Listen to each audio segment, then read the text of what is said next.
Hello friend, welcome to Teach Link YouTube channel. आज है 8 फरवरी और 8 फरवरी के जितने भी करंट अफेयर हैं वो हम देखने वाले हैं। एक बार वीडियो को सभी लोग शेयर कर दो और जिन्होंने चैनल सब्सक्राइब नहीं कर रखा है वो चैनल सब्सक्राइब कर लो। चलिए हम चलते हैं देरी ना करते हुए अपने क्वेश्चन की तरफ। जो हमारा आज का पहला क्वेश्चन है वो है 7.8 तीव्रता से आए भूकंप के कारण किस देश ने अभी हाल ही में 3 माह का आपातकाल लगा दिया गया है। तो 3 माह का आपातकाल किसने लगाया है, किस देश ने लगाया है? तुर्की ने, फ्रांस, जर्मनी या कनाडा? तो इसका जो राइट आंसर होगा दोस्तों वो हो जाएगा तुर्की। तुर्की ने अभी हाल ही में भूकंप आने के कारण तुर्की देश में 3 माह का आपातकाल लगा दिया गया है। तो तुर्की देश की जो राजधानी है उसे कहते हैं अंकारा। स्टैटिक जीके का पार्ट भी हम कवर करते चलेंगे। और फ्रांस की जो राजधानी है उसका नाम है पेरिस। उसके बाद जो जर्मनी की राजधानी होती है वो होती है बर्लिन। और कनाडा की जो राजधानी है उसे कहते हैं ओटावा। तो राजधानियाँ पूछ लेता है। और जो देश रिसेंटली किसी न किसी न्यूज़ में रहते हैं तो उनकी राजधानियाँ और मुद्रा बहुत ही इम्पोर्टेंट हो जाती है।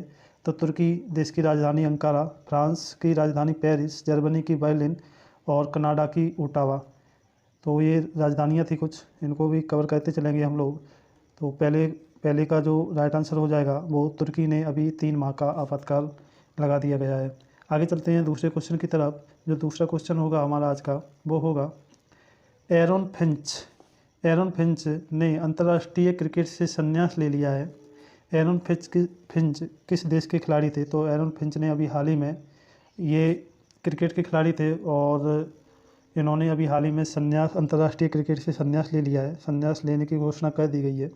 तो ये किस देश के खिलाड़ी थे? इंग्लैंड के थे या साउथ अफ्रीका, ऑस्ट्रेलिया, इनमें से कोई नहीं। तो इसका जो राइट आंसर हो जाएगा दोस्तों वो हो जाएगा ऑस्ट्रेलिया। ऑस्ट्रेलिया के ये खिलाड़ी थे और ऑस्ट्रेलिया की राजधानी का नाम है कैनबरा ऑस्ट्रेलिया की राजधानी का नाम है। तो इसका जो राइट आंसर हो जाएगा वो हो जाएगा ऑस्ट्रेलिया। एरन फिंच ऑस्ट्रेलिया के खिलाड़ी थे, उन्होंने हाल ही में अंतर्राष्ट्रीय क्रिकेट से संन्यास ले लेने की घोषणा की है। आगे चलते हैं तीसरे क्वेश्चन की तरफ। जो हमारा तीसरा क्वेश्चन होगा आज का वो होगा अभी हाल ही में 4 धाम यात्रा का शुभारंभ हुआ है। 4 धाम यात्रा किस राज्य में मनाई जाती है ये आपको बताना है। तो 4 धाम यात्रा जो मनाई जाती है वो उत्तराखंड, बिहार, राजस्थान, गुजरात। तो इसका जो राइट आंसर होगा वो हो जाएगा उत्तराखंड। उत्तराखंड में 4 धाम यात्रा का शुभारंभ हुआ है। और कुछ फेस्टिवल जो इम्पोर्टेंट हैं वो हम देख लेते हैं। जो सोलांग फेस्टिवल होता है, सोलांग फेस्टिवल होता है वो अरुणाचल प्रदेश में होता है। अरुणाचल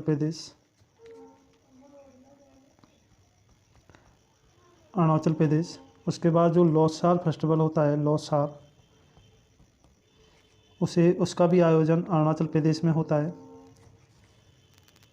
उसके बाद जो महत्वपूर्ण फेस्टिवल है शाम चकेवा, ये आया हुआ है शाम चकेवा फेस्टिवल का जो आयोजन होता है वो होता है बिहार में। बिहार का ये फेस्टिवल है। हरेली फेस्टिवल, ये आता रहता है, बहुत बार आया है एग्ज़ाम में।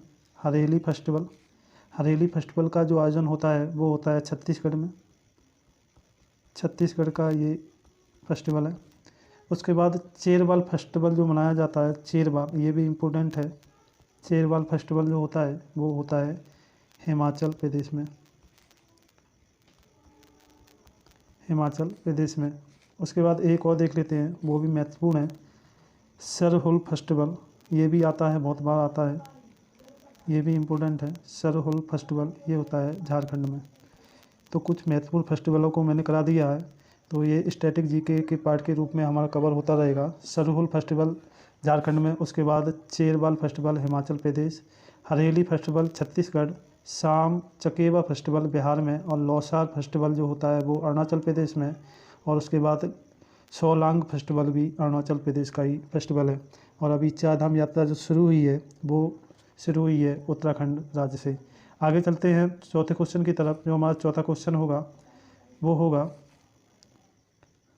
अभी हाल ही में भारतीय मूल की किस महिला से संबंधित प्रत्येक क्वेश्चन इंपॉर्टेंट हो जाता है, तो इसलिए ये इंपॉर्टेंट क्वेश्चन है, किसी ना किसी एग्जाम में बनेगा ज़रूर।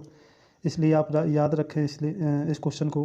तो अभी हाल ही में भारतीय मूल की किस महिला को ऑस्ट्रेलिया में centre for Australia India relations सलाहकार बोर्ड का प्रथम अध्यक्ष बनाया गया है? तो किस महिला को ऑस्ट्रेलिया में centre for Australia India relations सलाहकार बोर्ड का प्रथम अध्यक्ष किसे नियुक्त किया गया है? तो ये किया गया है सुनीता कुमारी, स्वाति दुबे, उसके बाद मधुरमा देवी और रश्मि कुमारी।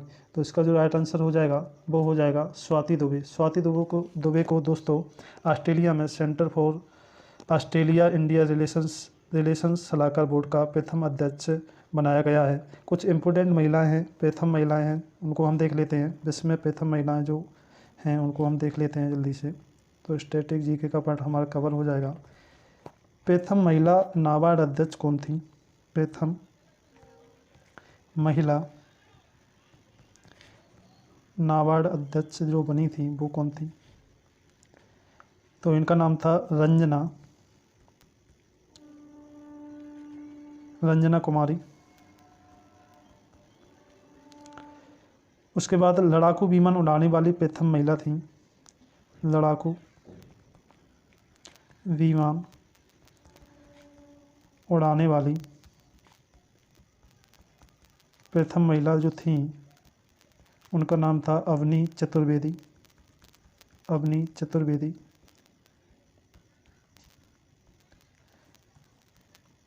उसके बाद भारतीय वायुसेना की प्रथम महिला फाइटर पायलट कौन थी? भारतीय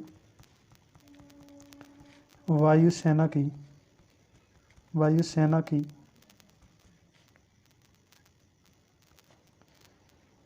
प्रथम महिला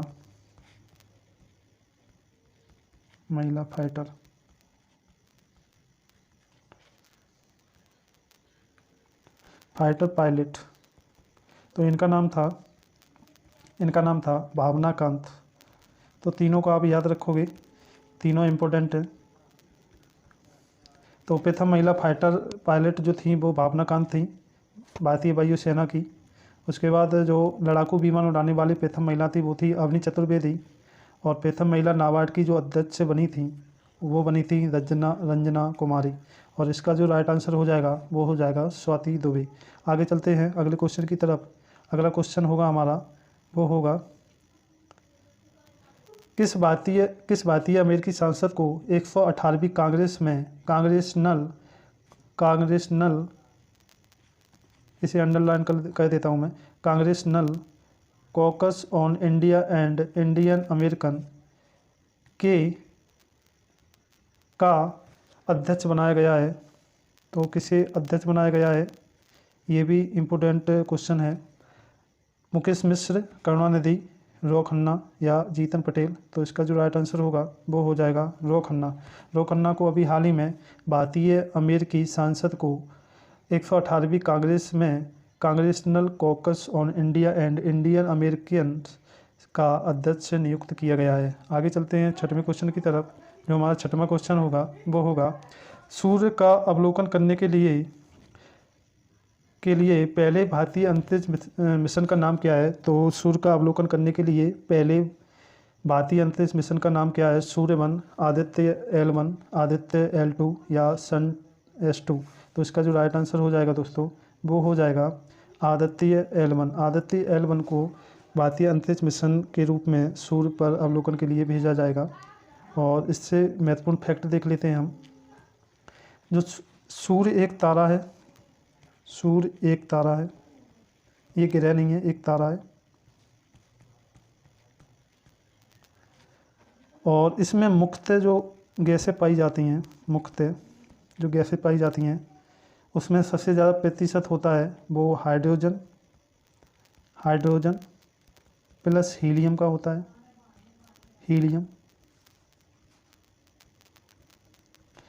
उसके बाद जो तीसरे नंबर पे जो पाई जाती है उस ऑक्सीजन पाई जाती है, ऑक्सीजन गैस पाई जाती है। और ऑक्सीजन ये पूछ सकता है कि ऑक्सीजन कितनी पाई जाती है? तो 0.77%। और चौथे नंबर पर है कार्बन। तो इसका क्रम पूछ सकता है।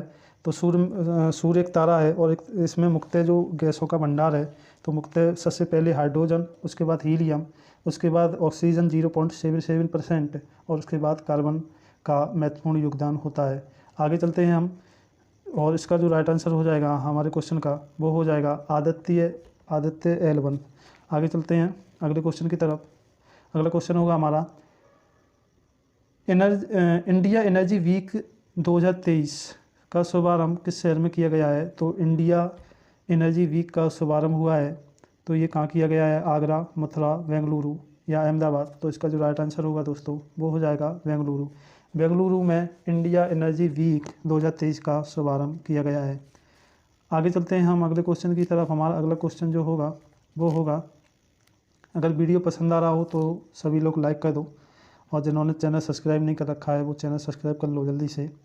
तो अगला क्वेश्चन जो होगा हमारा, प्रधानमंत्री का आर्थिक सलाहकार परिषद के सदस्य के रूप में किस महिला को चुना गया है। तो ये इम्पोर्टेंट क्वेश्चन है, महिलाओं से रिलेटेड जितने भी क्वेश्चन हैं वो इम्पोर्टेंट हो जाते हैं। तो प्रधानमंत्री की आर्थिक सलाहकार परिषद के सदस्य के रूप में किस महिला को चुना गया है। ये देविका कुमारी, किरण द्विवेदी या सामिका रवि या शीला दीक्षित। इसका जो राइट आंसर होगा वो हो जाएगा सामका रवि। सामका दुबे होगा, ये थोड़ा मिस्टेक हुआ है। सामका दुबे को प्रधानमंत्री की आर्थिक सलाहकार परिषद के सदस्य के रूप में चुना गया है। नवे क्वेश्चन की तरफ चलते हैं हम। जो हमारा नवा क्वेश्चन होगा आज का वो होगा, कुल 10 क्वेश्चन मैंने लिए हैं और 10 क्वेश्चन इम्पोर्टेंट हैं। भारत का पहला ऑनलाइन गेमिंग सेंटर, भारत का पहला ऑनलाइन जो पहला है, जो भी पहला होता है, कुछ भी पहला हो तो वो इम्पोर्टेंट हो जाता है। तो भारत का पहला ऑनलाइन गेमिंग सेंटर किस राज्य में स्थापित किया गया है। तो मध्य प्रदेश, मेघालय, गुजरात, उड़ीसा। इसका जो राइट आंसर हो जाएगा वो हो जाएगा मेघालय। मेघालय में भारत का पहला ऑनलाइन गेमिंग सेंटर शुरू किया गया है। आज का आखिरी क्वेश्चन होगा, और आखिरी क्वेश्चन हमारा होगा, अभी हाल ही में ग्रैमी अवार्ड 2023 किसे दिया गया है। तो ग्रैमी अवार्ड जो दिया गया है वो दिया गया है अभय कुमार, सुनील शर्मा, रिक्की केज, मधुरमा नायक। इसका जो राइट आंसर हो जाएगा वो हो जाएगा रिक्की केज को ग्रैमी अवार्ड 2023 से सम्मानित किया गया है। कुछ संस्थाएं हैं वो हम देख लेते हैं, संस्थाओं के बारे में हम जान लेते हैं। संस्थाएं इम्पोर्टेंट हैं और इसके बारे में आता भी रहता है एग्ज़ाम में। जो ब्रिक्स देश हैं उसमें 5 देश शामिल हैं। एक मिनट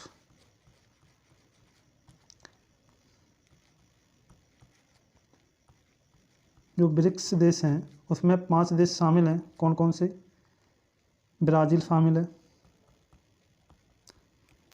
उसके बाद रूस शामिल है, उसके बाद भारत भी है इसमें शामिल, दक्षिण अफ्रीका शामिल है,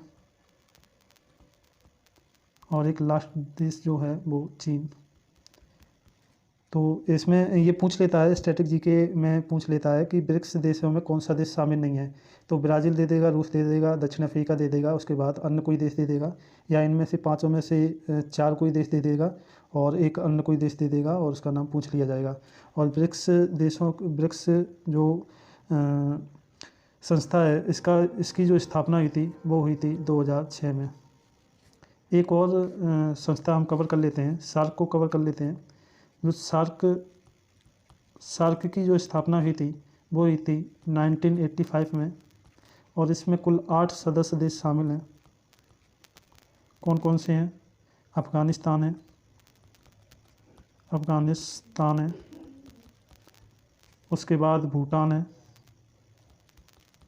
उसके बाद बांग्लादेश है, इसे मैं शॉर्ट में लिख देता हूँ बांग्लादेश, उसके बाद मालदीव, नेपाल, पाकिस्तान, पाक लिख देता हूँ, और श्रीलंका। ये कुल 8 देश शामिल हैं। श्रीलंका, तो अफ़गानिस्तान, भूटान, बांग्लादेश, मालदीव, नेपाल, पाकिस्तान यानी कि श्रीलंका। तो ऐसे करके ये 8 देश शामिल हैं।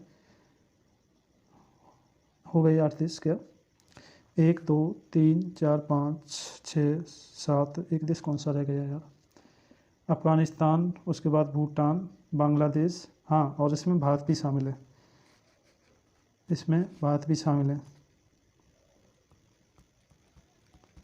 तो भारत, उसके बाद श्रीलंका और पाकिस्तान, नेपाल, मालदीव, बांग्लादेश, भूटान और अफ़गानिस्तान, ये 8 देश शामिल हैं। सार्क के सदस्य देश हैं। और सार्क की जो स्थापना हुई थी वो 1985 में हुई थी। और ब्रिक्स की जो स्थापना हुई थी वो 2006 में, और इसके 5 सदस्य देश हैं, ब्राज़ील, रूस, भारत, दक्षिण अफ्रीका और चीन। और इसका जो राइट आंसर हो जाएगा वो हो जाएगा रिक्की केज। एक बार हम सभी क्वेश्चनों को रिवीजन कर लेते हैं। अभी हाल ही में ग्रैमी अवार्ड 2023 से जो नवाजा गया है उसे उन्हें दिया गया है, रिक्की केज को, ग्रैमी अवार्ड 2023। भारत का पहला ऑनलाइन गेमिंग सेंटर जो खोला गया है, स्थापित किया गया है, वो किया गया है मेघालय में। और प्रधानमंत्री की आर्थिक सलाहकार परिषद के सदस्य के रूप में किस महिला को चुना गया है? ये चुना गया है शामका दुबे को। इंडिया एनर्जी वीक 2023 का जो शुभारंभ हुआ है वो किस शहर में हुआ है? वो हुआ है बेंगलुरु में। सूर्य का अवलोकन करने के लिए पहले भारतीय अंतरिक्ष मिशन का नाम क्या है? तो ये है आदित्य L1। और किस भारतीय अमेरिकी सांसद को 118वीं कांग्रेस में congressional caucus on India and Indian American का अध्यक्ष बनाया गया है? तो ये बनाया गया है रो खन्ना को। अभी हाल ही में भारतीय मूल की किस महिला को ऑस्ट्रेलिया में centre for Australia India relations के सलाहकार बोर्ड का प्रथम अध्यक्ष बनाया गया है? तो ये बनाया गया है स्वाति दुबे को। और ये क्वेश्चन इम्पोर्टेंट है। अभी हाल ही में चार धाम यात्रा का शुभारंभ हुआ है, और चार धाम यात्रा किस राज्य में मनाई जाती है? ये मनाई जाती है उत्तराखंड में। एरन फिंच ने अभी अंतर्राष्ट्रीय क्रिकेट से संन्यास लेने की घोषणा कर दी है, और ये किस देश के खिलाड़ी थे? ये थे ऑस्ट्रेलिया के। और आज का हमारा लास्ट क्वेश्चन होगा, 7.8 तीव्रता से आए भूकंप के कारण किस देश ने अभी हाल ही में 3 माह का आपातकाल लगा दिया गया है? तो बहुत ही बुरी स्थिति है तुर्की और सीरिया देश की। तो तुर्की देश में अभी 3 माह का आपातकाल भूकंप के कारण लगा दिया गया है। आज का सेशन यहीं समाप्त करते हैं। अगर वीडियो पसंद आया हो तो सभी लोग चैनल को सब्सक्राइब कर लो। डेली करंट अफेयर का वीडियो आता रहता है, और प्लेलिस्ट में जितने भी जो भी वीडियो हैं प्लेलिस्ट में डले हुए हैं, और उससे जाकर बारी बारी से प्रति दिन जो वीडियो आता है उन्हें देखा करो। ठीक है, thank you very much video watch करने के लिए।